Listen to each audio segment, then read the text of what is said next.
Hi guys, welcome back to my channel, Edmund Mindaros, and for today's quick tutorial, and I'm going to show you guys on how to resolve the store error code 0x00000154. The unexpected store exception bug check has a value that indicates the colonel memory store component called unexpected exceptions. Alright, so without further ado, and let's go ahead.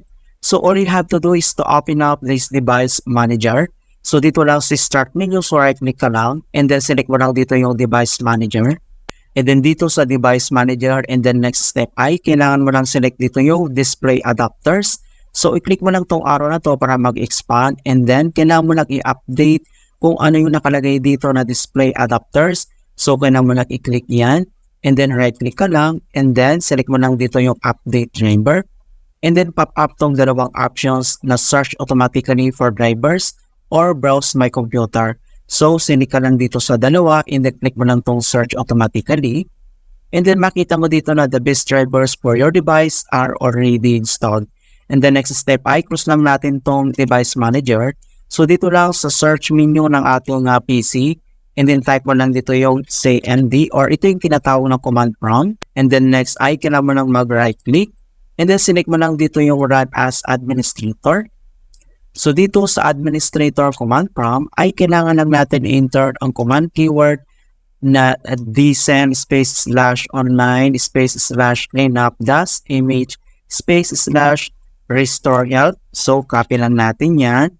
And then kailangan lang natin dito i-paste and then press mo lang yung enter. And then makita mo dito na deployment image servicing and management tool.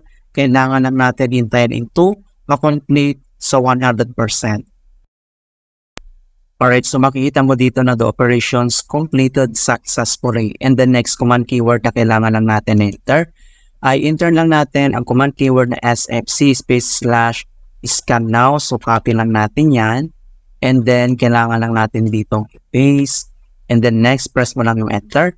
At makita mo dito na beginning system scan. This process will take some time. Beginning verification phase of system scan, kailangan lang natin hintayin na makomplete yung verifications into 100%. Alright, so makita mo dito na verifications 100% complete. And the next step ay close mo lang tong CMD and then dito lang si start menu and then click mo lang to restart. Alright. Okay, so ganun lang po kasimple talaga kung paano natin i-fix ang unexpected store exception error code 0x00000154 in Windows 11 or Windows 10. Okay, so please don't forget to like this video, subscribe to my channel for more quality content. Thank you guys and see you in my next tutorial.